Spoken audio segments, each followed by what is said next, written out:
Pengaruh hukum permintaan dan penawaran.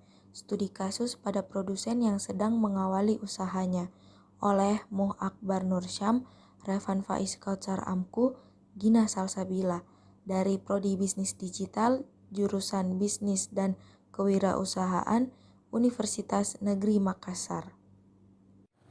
Baik, Assalamualaikum warahmatullahi wabarakatuh. Perkenalkan, nama saya Muhammad Akbar Nursyam dari kelas A, Prodi Bisnis Digital dengan NIM 2210 907 501 006. Assalamualaikum warahmatullahi wabarakatuh. Perkenalkan, nama saya Revan Faiz Kautsar Amku, Prodi Bisnis Digital dengan NIM 220907502006. Assalamualaikum warahmatullahi wabarakatuh. Perkenalkan, nama saya Gina Salsabila dari Prodi Bisnis Digital kelas A dengan NIM 220907502016.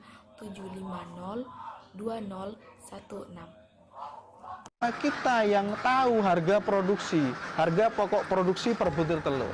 Sehingga saya memang mengajak teman-teman peternak yang lain untuk lebih ke profesional. Hina karena S1 jadi petani. Apapun pangkatmu, apapun derajatmu, nggak masalah apapun yang kau geluti selama itu halal. Nggak harus SD kok, nggak harus SMP, S1 pun bisa jadi petani. Selama kita kreatif, insya Allah ada jalan. Baik, bismillahirrahmanirrahim.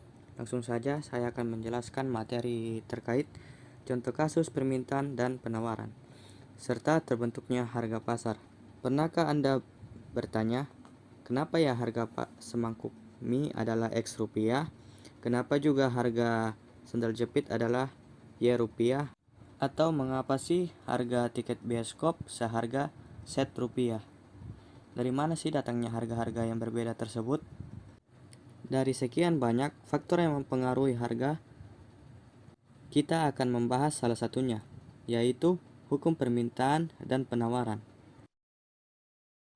Secara umum, istilah permintaan bisa diartikan sebagai jumlah barang atau jasa yang dibutuhkan ataupun yang diinginkan oleh pelanggan. Sedangkan istilah penawaran diartikan sebagai jumlah barang atau jasa yang tersedia di pasar. Sederhananya, contoh permintaan dan penawaran seperti ini. Bayangkan diri Anda sebagai produsen dengan mempertimbangkan berbagai ongkos dan keuntungan yang Anda peroleh. Anggap saja Anda menaruh harga 5.000 terhadap barang yang Anda jual. Orang-orang datang dan mulai membeli produk yang Anda jual di kedai Anda tentunya.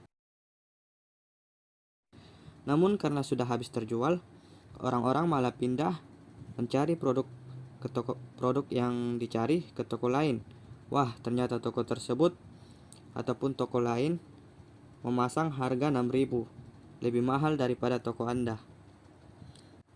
Anda mulai memikirkan, ternyata di toko lain barang dengan harga mahal lebih mahal daripada barang yang Anda jual di toko dapat laku, dan Anda berpikir untuk segera menambah stok Anda.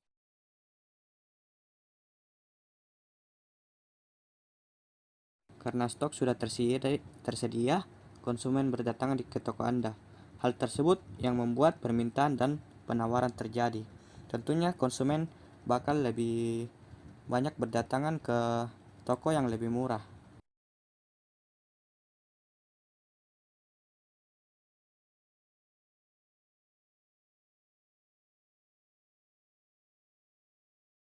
Kurva harga dan jumlah penawaran. Seringkali produsen memikirkan untuk menjual barangnya lebih tinggi dan lebih tinggi untuk memperoleh keuntungan yang lebih banyak.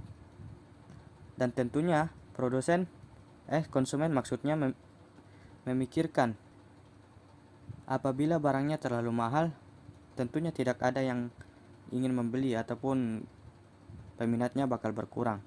Tentunya konsumen juga bakal pindah lah istilahnya ke toko lain, toko yang lebih murah untuk mendapatkan barang yang diinginkan dengan harga yang terjangkau tentunya. Dan Anda mulai merasa bahwa wah, ternyata kalau harga mahal, barang yang Anda jual tentunya bakal susah untuk laku atau peminatnya kecil karena harganya terlalu mahal. Tentu saja konsumen bakal mencari ke tempat lain yang lebih murah. Di sini kita lihat bahwa ada juga pesaing lain yang Selanjutnya menjual bakal saya berikan seperti ke barang teman yang kelompok kita saya. jual, yang dimana pesaing itu juga menurunkan harga untuk melawan harga yang kita jual. Dan juga stok susu yang kita jual itu telah habis, jadi memesan kembali susu yang baru. Dan pada kurva ini kita melihat jumlah permintaan dari pelanggan. Semakin tinggi harga barang, semakin kecil permintaan pelanggan.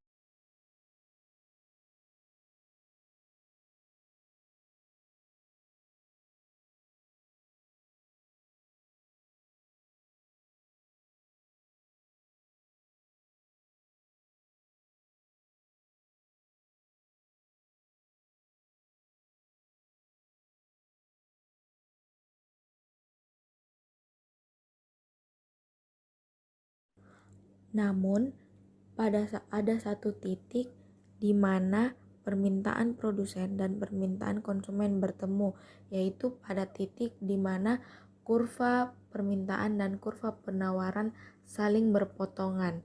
Dan titik ini biasa kita sebut sebagai titik equilibrium atau titik harga keseimbangan. Nah, hal ini menggambarkan di mana jumlah barang dan harga yang diinginkan konsumen sesuai dengan jumlah barang dan harga yang ditawarkan oleh produsen. Nah, hal ini menggambarkan di mana jumlah barang dan harga yang diinginkan konsumen sesuai dengan jumlah barang dan harga yang ditawarkan oleh produsen. Nah, itulah tadi sedikit penjelasan mengenai hukum permintaan dan penawaran. Dan selanjutnya kita akan masuk ke studi kasus yang berhubungan dengan penawaran. Yang jika harga barang naik, maka jumlah barang ditawarkan akan bertambah, begitupun sebaliknya. Yang berbunyi, adapun kurva penawaran yaitu hubungan antara harga barang dengan jumlah barang yang ditawarkan pada waktu dan tempat tertentu. Dan adapun kurva penawaran yaitu kurva yang bergerak naik dari kiri bawah ke kanan atas. Kondisi tersebut menandakan bahwa semakin tinggi harga suatu barang, maka semakin banyak jumlah barang yang ditawarkan.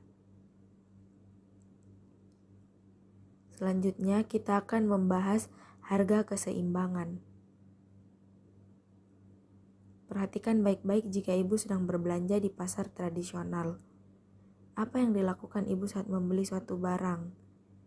Mengapa harga barang-barang di pasar tradisional bisa beraneka ragam meskipun kualitasnya sama? Berbelanja di pasar tradisional memerlukan keahlian tersendiri, khususnya dalam hal melakukan tawar-menawar. Hal ini dikarenakan di pasar tradisional pembeli memiliki kesempatan dalam menentukan harga suatu barang melalui proses tawar-menawar secara langsung dengan penjual. Dari proses tawar-menawar tersebut, nampak adanya kesepakatan di mana pembeli berusaha meningkatkan harga tawaran dan penjual berusaha menurunkan harga dari tawaran semula. Sehingga akhirnya ditemukan titik temu harga tertentu sebagai hasil kesepakatan penjual dan pembeli. Harga yang disepakati itulah yang disebut sebagai harga keseimbangan.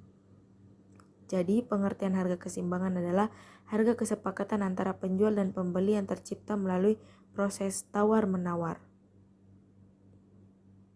Baiklah, itulah tadi dan mari kita lanjut ke pembahasan selanjutnya, yaitu faktor-faktor yang memengaruhi penawaran.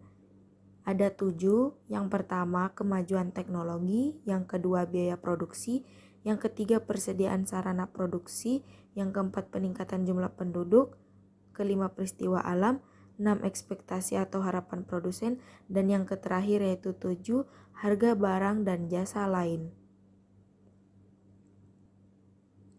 Baiklah, adapun fungsi permintaan yaitu QID sama dengan FPD, di mana QID jumlah permintaan, F fungsi, PD satuan harga. Dengan contoh soal yang seperti tertera di samping.